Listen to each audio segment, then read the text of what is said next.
Hello guys, അപ്പൊ എല്ലാവർക്കും പുതിയൊരു വീഡിയോയിലേക്ക് സ്വാഗതം. നിങ്ങൾ വീഡിയോ എല്ലാരും കണ്ടല്ലോ അല്ലെ?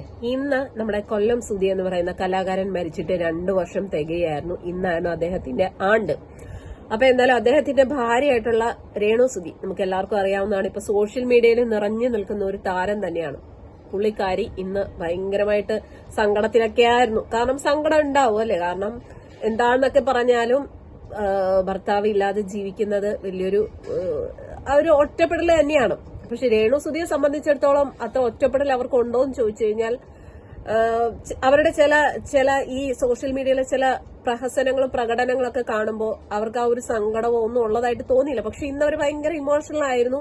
കാരണം കൊല്ലം സുധിയെ അടക്കം ചെയ്തിരിക്കുന്നത് ചങ്ങനാശ്ശേരിയിലുള്ള ഒരു പള്ളിയിലാണ്. ആ ഒരു പള്ളിയിൽ പ്രാർത്ഥനയും കാര്യങ്ങളൊക്കെ ഉണ്ടായിരുന്നു. അതുപോലെ തന്നെ ഇവരുടെ വീട്ടിൽ ചെറിയ ചടങ്ങൊക്കെ ഉണ്ടായിരുന്നു. ഒരുപാട് ആൾക്കാരെയൊക്കെ രേണു വിളിച്ചിട്ടുണ്ടായിരുന്നു. അപ്പൊ രേണു ഒന്ന് ഭയങ്കര സങ്കടമായിരുന്നു. രേണു അനങ്ങുന്നതും പിടിക്കുന്നതും ഒക്കെ ഒപ്പിയെടുക്കാൻ കുറെ അധികം ലോക്കൽ ചാനലുകാരുണ്ടായിരുന്നു. അപ്പൊ അവരുടെ മുന്നിൽ രേണു ഇങ്ങനെ ഭയങ്കര സങ്കടത്തിലൊക്കെ ഇരിക്കുന്നു. അവരതൊക്കെ ഇങ്ങനെ എടുത്തു വെച്ചിട്ടുണ്ടായിരുന്നു. അപ്പൊ സത്യം പറഞ്ഞാൽ സങ്കടം ഇല്ലാന്ന് ഒരിക്കലും പറയുന്നില്ല. കാരണം 2 വർഷമായുള്ള ആ ഒരു കലാകാരൻ മരിച്ചിട്ട് അപ്പൊ സങ്കടം ഉണ്ടാവും. പക്ഷെ ഈ ക്യാമറക്കാരൊക്കെ ചെന്ന് നിൽക്കുമ്പോഴത്തേക്ക് ഇത്രയും ഇങ്ങനെയൊക്കെ കാണിക്കുന്നത് കുറച്ച് ഓവർ ആക്ടിങ് അല്ലേ? ഇതൊക്കെ ഇൻസ്റ്റയിൽ വന്ന വീഡിയോസ് ആണ് കേട്ടോ. അതിന്റെയൊക്കെ താഴെ വന്നിരിക്കുന്ന കമന്റുകൾ, എന്റെ പൊന്നോ, എന്തൊക്കെ വൃത്തികെട്ട കമന്റുകളാണ് വന്നിരിക്കുന്നത്. എന്തൊരു അഭിനയാണ്, അങ്ങനെ ഇങ്ങനെ എന്നൊക്കെ പറഞ്ഞിട്ട്. സത്യം പറഞ്ഞാൽ ഇത് ഒറിജിനലായിട്ട് രേണു സങ്കടപ്പെട്ടിരിക്കുന്നതാണെങ്കിൽ പോലും കാണുന്നവർക്ക് അത് അങ്ങനെയല്ല തോന്നുന്നത്. രേണു ഒരു തരം അഭിനയിച്ചിരിക്കുന്ന പോലെയാണ് തോന്നുന്നത്. എന്തായാലും കഷ്ടം തന്നെ അല്ലേ? കാരണം എന്താന്ന് വെച്ച് കഴിഞ്ഞാൽ നഷ്ടം ഇവർക്ക് മാത്രമാണ്. കാരണം എന്താന്ന് വെച്ച് കഴിഞ്ഞാല് ഒട്ടും പ്രതീക്ഷിക്കാതെ ആ ഒരു അപകടത്തിൽ കൊല്ലം സുധി മരിക്കുന്നു.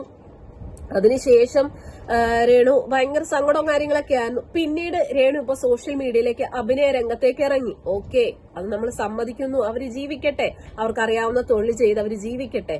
പക്ഷെ നമ്മളൊക്കെ വിമർശിക്കുന്നത് ഇവരുടെ ചില പ്രഹസനങ്ങളാണ്. ഇവര് ഇന്നലെ വരെ ഇവര് ഓരോ ഷൂട്ടിനും കാര്യങ്ങളിലൊക്കെ പോയി ഭയങ്കര അടിച്ചു പൊളിച്ച് തിമിർത്ത് ഇവര് വീഡിയോ ഇട്ടിട്ടുണ്ടായിരുന്നു.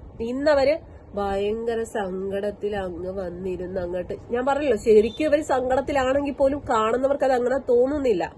കുറെ അധികം ആൾക്കാർ ഇപ്പൊ രേണുവിനെ പൊക്കി പിടിച്ചോണ്ട് നടപ്പുണ്ട്. പൊക്കി പിടിച്ചോണ്ട് നടക്കുന്നവര് അങ്ങനെ തന്നെ നടക്കട്ടെ. നമ്മളും സപ്പോർട്ടാണ്. കാരണം അവര് സ്ത്രീയാണ്, 2 മക്കളുണ്ട്. ആ കുഞ്ഞുങ്ങളുടെ കാര്യങ്ങളൊക്കെ നോക്കണം. അതിന് അവര് ജോലി ചെയ്താലേ അവർക്ക് വരുമാനം കിട്ടത്തുള്ളൂ.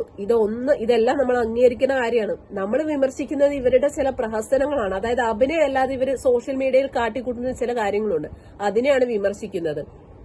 ഇപ്പൊ ഇന്ന് ഈ കൊല്ലം സുധിയുടെ ആണ്ടായിരുന്നു, 2ാമത്തെ ആണ്ട്. ഈ ഒരു ചടങ്ങിൽ ഇന്ന് കിച്ചു പങ്കെടുത്തിട്ടില്ല. കാരണം ഈ ചങ്ങനാശ്ശേരിയിൽ ഉള്ള ഇവരുടെ വീട്ടിൽ വെച്ചിട്ടാണ് ഈ ചടങ്ങും പള്ളിയിലൊക്കെയാണ് ചടങ്ങും കാര്യങ്ങളൊക്കെ നടന്നത്.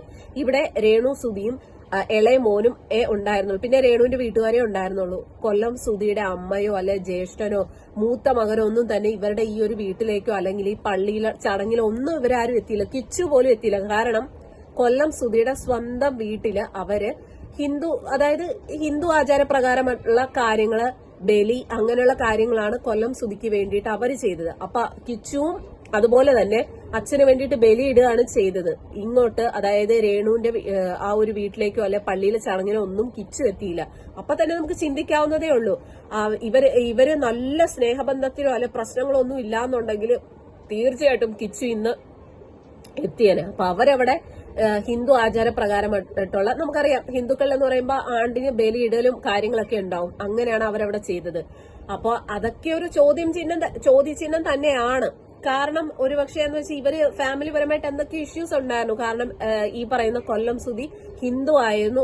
രേണുവിനെ കെട്ടിയതിനു ശേഷം എനിക്ക് തോന്നുന്നു ഇപ്പൊ കൊല്ലം സുധി മരിച്ചപ്പോഴാണെങ്കിൽ പോലും പള്ളിയിലാണ് അടക്കം ചെയ്തത്. അപ്പൊ അതൊക്കെ ഒരുപക്ഷെ കൊല്ലം സുധിയുടെ വീട്ടുകാർക്ക് അംഗീകരിക്കാവുന്ന കാര്യമല്ലായിരിക്കാം. അറിയില്ല നമുക്ക്. ഇതൊന്നും സത്യം ആരും തുറന്നു പറയുന്നില്ലല്ലോ.